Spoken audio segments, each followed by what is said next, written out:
And we're live, buddy. All right. Yeah. Lee, you're not Abram. I am not. That is for certain. Yeah. Well, thanks for subbing for Abram in Yeah, the no punch problem. list. Yeah, I'm excited. Yeah. Well, if folks don't know the punch list, we're just going to talk about this week's biggest news. All right. So nerdy news. So some Star Wars, some Marvel stuff. Thought I saw some Doctor Who. And we're just going to talk about it. Sweet. Yeah, and this is stuff that's on nerdsonearth.com. And so if you don't know what nerdsonearth.com is, I don't know how you found us, but I'm glad you did. But it's a website. We cover nerdy things. I will say right up front, though, that we are a little quiet right now. We're not publishing a lot of content intentionally. This punch list is it. This is other people's news. But given what we are seeing in our world right now, people don't need my dumb thoughts on the Marvel movies, right? We need to take a break from that and direct our energy and attention towards something else. So we're a little quiet at Nerds on Earth intentionally, except for this punch list, because this is other people's news, and this is kind of going to be our one touch point.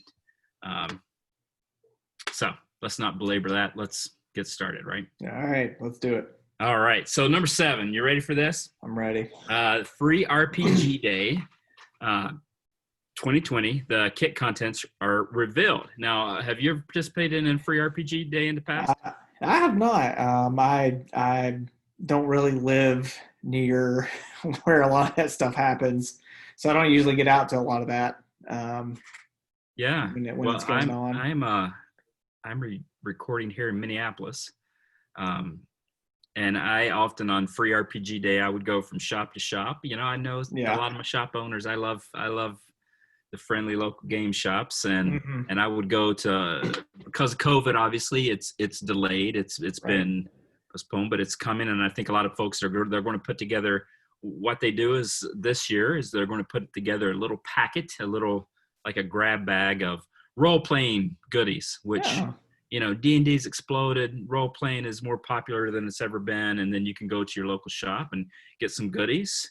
Here's some of the stuff. I mean, Fantasy Flight Games, they have their Genesis system, so they're like a little Keyforge adventure for that.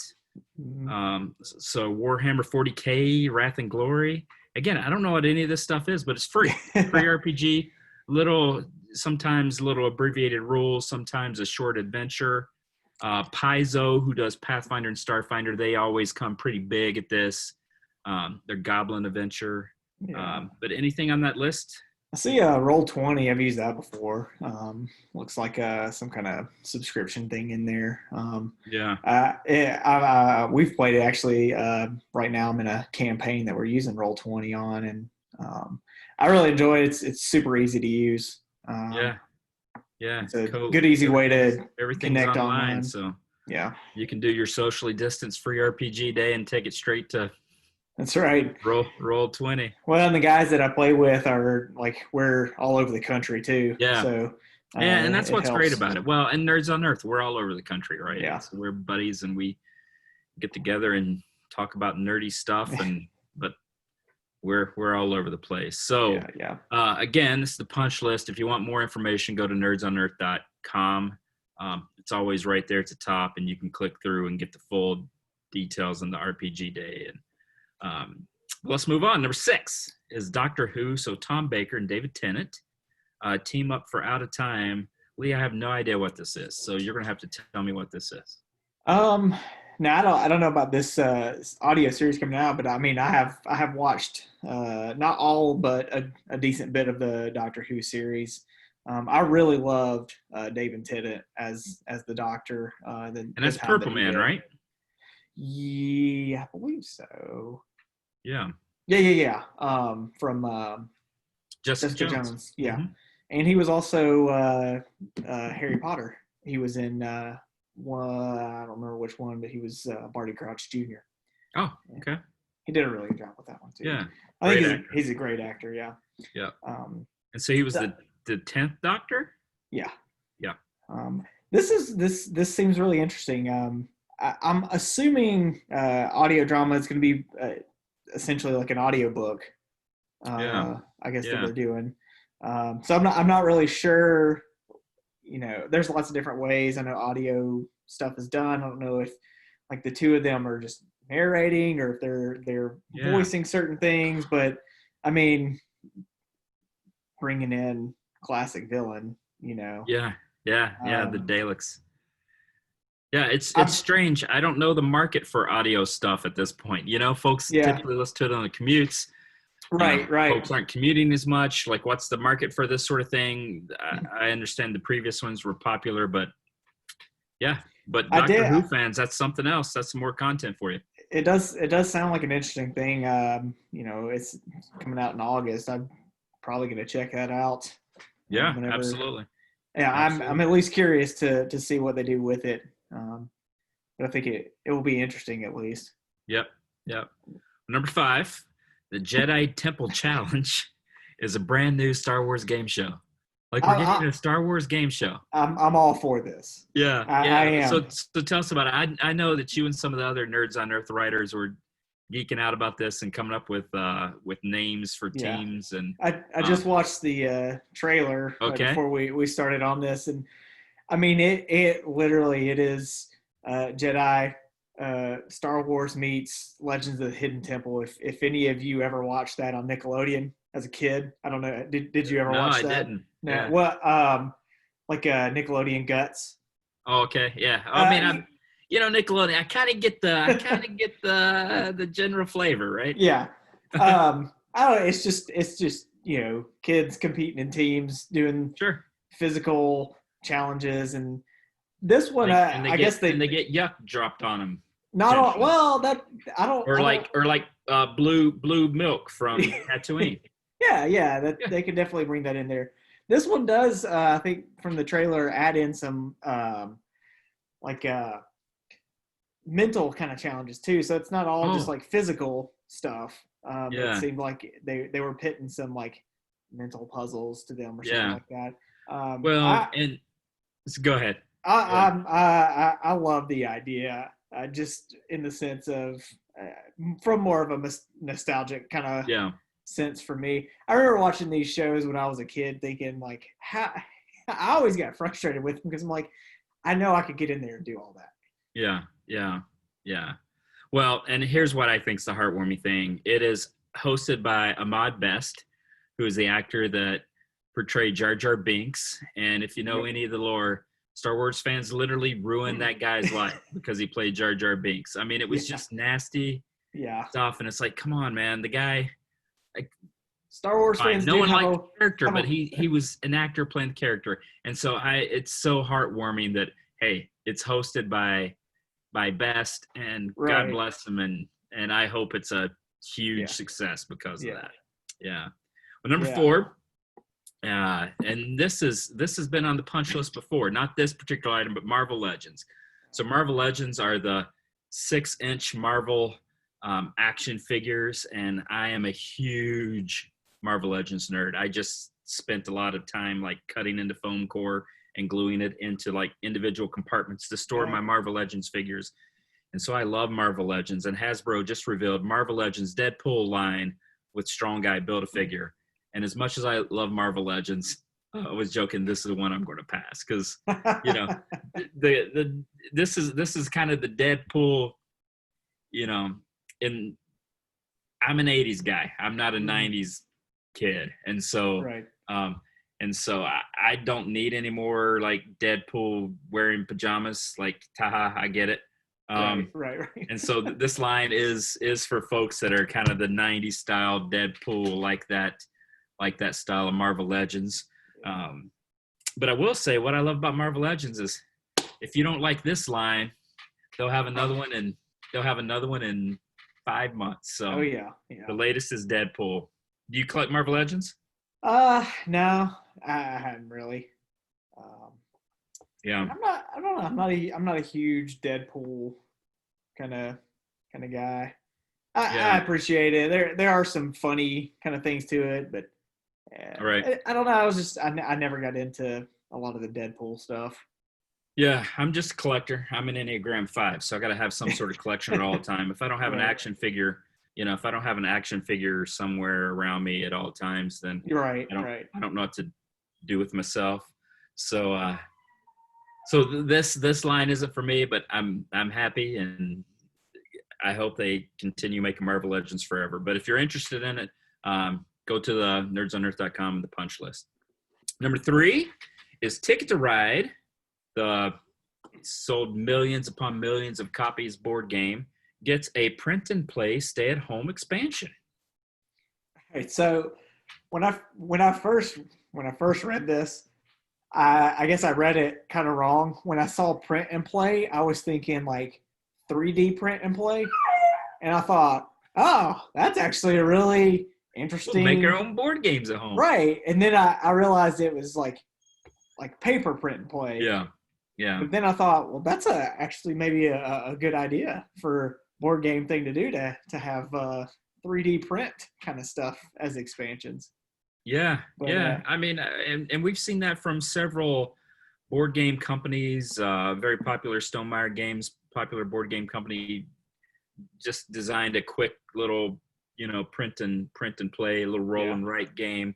I think folks are staying at home, and so board game companies are like, we'll give you a little something to, to kind of keep you engaged with the hobby since you can't get out to your game shops. Yeah, I think it's a good way to just kind of keep that momentum going, and just even in the sense of like the current context and using that as a part of the game. Yeah, it's very good. It's very good.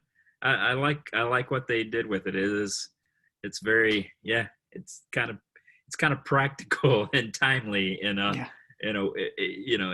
strange way. Right. So anyway, like if I'd take my Zoom background off, all my board games behind me, I don't need any more, but I'm thankful for it. But even though I don't need any more, this next one is what I'm stoked about, dude. Stoked. Fantasy Flight is hosting the beta test for solo play rules for the XWing game. Do you ever play XWing? Is that that's a little miniature? Yeah, dude. Yeah, I've played it a few times with a buddy of mine. But I don't have a version of myself. It's a great game. It's like all the Star Wars ships, about this big, and you have a dial, and you dogfight.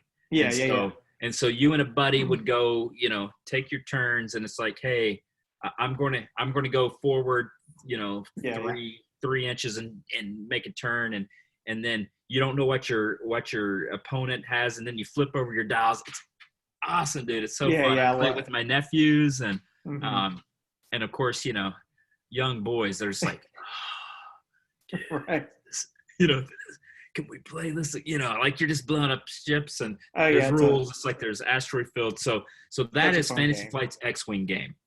So I had a ton of ships for first edition. Mm-hmm. They came out with the second edition, and I'm like, man, do I really want to whatever? Like I'll just keep playing first edition. But now they've hooked me because now they have solo rules for play, and I can only imagine what these solo rules will be like. But I'm into it, man. Yeah, you got your garage, and you just set your whatever, like you can't have your game night since you get out in your garage and you play with the little miniatures on a table like a grown-up man. Does it like pitch you up against? I don't know. I'm trying to figure out like how would that game work as a solo. Yeah. That's a good question. So what they're doing now is they're testing the rules. My guess is they'll have a little expansion box that has a deck of cards and a little, and so you'll turn over the card. So it's like you do your whatever move, and then the card will kind of automate what your opponent will do. Would be my guess. Or it's like the card says that your opponent travels straight ahead and goes left. We'll see. But I mean, regardless, what a great idea. Like, how fun is that? Yeah. So good for that. So that's a couple board gaming announcements in a row. So now we're going to do role playing. Paizo Con, which is the big convention for Paizo, which is the makers of Pathfinder and Starfinder, the number 2 and number 3 role-playing game. It was canceled, so they did it online. but they made a lot of announcements. So the PaizoCon online announcements. So I'm actually going to read through this because I think if you play either Starfinder or Pathfinder, you'll be stoked about this. So the Advanced Player's Guide will come out in a couple months. So essentially what that does is add more classes, which everyone wants more classes. Of course. A beginner's box, which I love because Paizo's beginner boxes for Pathfinder are just great because they come with little cardboard standees. They come with all the dice you need. So if you want to start playing, that's good. It gets more people into the hobby. Yeah. A couple new adventure paths. Paizo's known for their adventure paths, which are like these little adventures that it's serialized.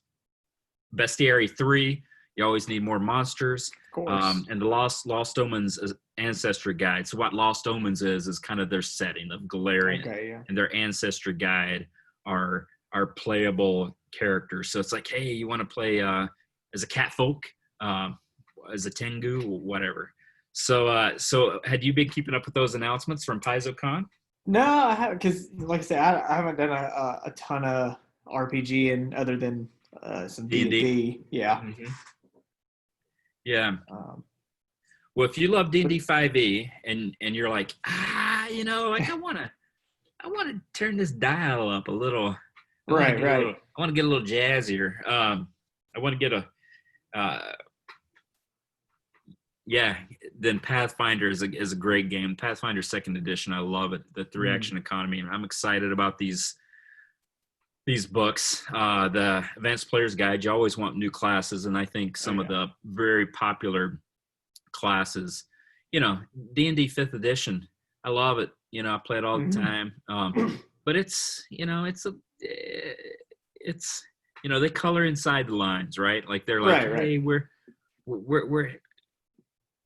these are classes. We're not going to. The great thing about Paizo is they're like, oh, classes, we'll give you 100 of them. We'll give you 200. Starfinder, they're like, you want playable races from among the stars? We'll give you 100 of them. And so Paizo kind of has that, like, hey, let's experiment and play a little more, which I love. And so the Advanced Player's Guide adds the Swashbuckler class, the Witch, Investigator.